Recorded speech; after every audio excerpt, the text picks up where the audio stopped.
The only rule on Darnex 12 was this: don't go below level 7. That's where the old mines bled, where the fusion reactors once screamed, where the sky never reached, where they were kept, until the breach. My name is Rig Thane, ex-Merc, former security chief. Now just a man holding on to the last piece of his heart. Her name is Luma. She's 10th smart, stubborn, and too brave for her own good. She was supposed to be on the evac ship. I strapped her in. I watched the engines fire, but the breach triggered a false launch. Half the bay collapsed. The ship went without us. And now I'm trapped here, in a dead colony, on a crumbling planet, with two things no human has ever survived loose in the shadows. And my daughter, hiding in a radiation-shielded reactor pod beneath the old generator bay. The only thing between her and the surface is me. The comms crackle on my chest. Dad? I'm here, Luma. I heard something. Stay inside the pod. Lock the seal. Don't come out. It sounded like breathing. I don't tell her I heard it too. A low, wet inhale. Massive. Wrong. Close. I reload my sidearm. 6 rounds left. Won't matter. These things aren't flesh. They're spliced nightmares, grown in labs from exoworld predators and injected with radiation-tempered evolution. They were meant to be dropped on enemy planets and end wars. But they got out. And now, they're hungry. I move through the corridors, welded steel, moss and rust, emergency lights pulsing red. The ground vibrates beneath me. One of them is close. The other? I don't know, but the cameras showed it going underground, which means they're flanking, which means I'm out of time. I check my HUD. Radiation level, climbing. Oxygen, 38%. Suit integrity, 57%. I drop into the access shaft. Slide 2 floors down. Land hard. Metal groans. I hear it before I see it. A claw, longer than my leg, scraping against the wall, followed by a second. Then a low, choking purr. It smells like acid and wet bone. And then it appears. A creature as tall as a tank, black and silver carapace, no eyes, just a row of vertical breathing slits, glowing faint blue. Its arms are too long, its back arches like a spider, its mouth, it opens sideways, and it smiles. I don't think. I run, it follows. Silent, fast, no roars, no footsteps, just breath and death.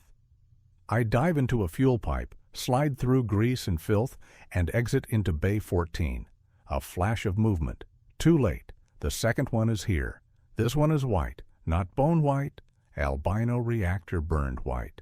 Its skin glows in patches. Its limbs are shorter, but its chest is wider, like a brawler. They're different, but they're working together, and they've seen me. I flip a switch on my belt, drop 2 EMP charges into the floor grate, detonate. A blue flash bursts across the hallway. Both creatures reel back, their internal tech rattled, but not stopped. Never stopped, just delayed. Luma, I whisper into the comm. Daddy? Get ready to run, on my signal. Are you close? Close enough to finish this. I duck into an ammo locker, find an old flame unit. Empty. But a plasma charge still sits inside.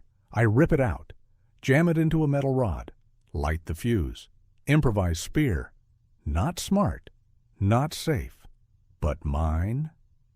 The hallway trembles. One of them is coming.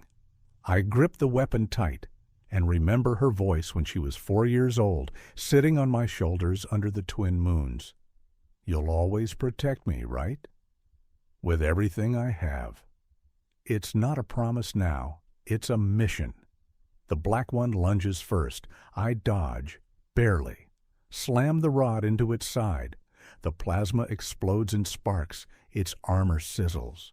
It shrieks, like metal bending under fire, and swings, hits my chest. I fly backward into a wall.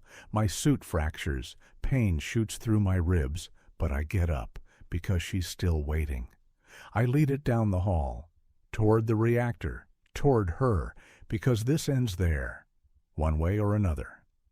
Luma, unlock the door, on my signal, run through the secondary corridor, and don't look back. But what about you?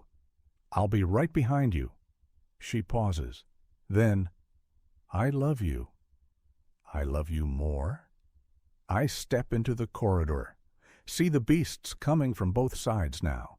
My legs are shaking, my vision's doubled, but I raise my last weapon, smile, and whisper, "Come on then. Let's see what monsters bleed." My ears were ringing, not from the monster's roar, from my own heartbeat. It was the only sound that mattered anymore. Because I knew, if I lost that, she'd be next.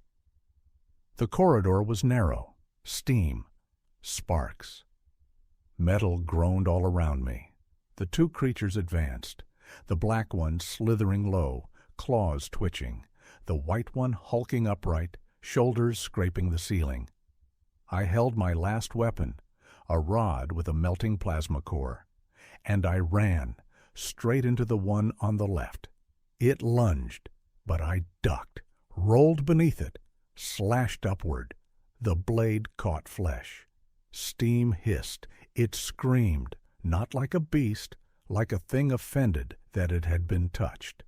The white one slammed a claw into the floor, sending up sparks and crushing my shoulder.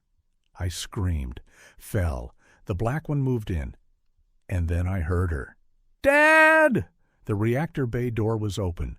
Luma was standing there, small, shaking, but alive, eyes wide, tears down her cheeks, and suddenly, I wasn't broken. I wasn't afraid. I was her father again. I roared, louder than the monsters, shoved the spear into the reactor wall. It cracked. Light exploded. The corridor flooded with radiation heat. I grabbed a fusion core off the floor, smashed it against the hatch, triggered the countdown. "Luma, run!" She vanished into the lower access crawl. The core started pulsing. 60 seconds. I turned back to them. They hesitated, felt it. The energy shift, the beginning of an explosion that couldn't be outrun.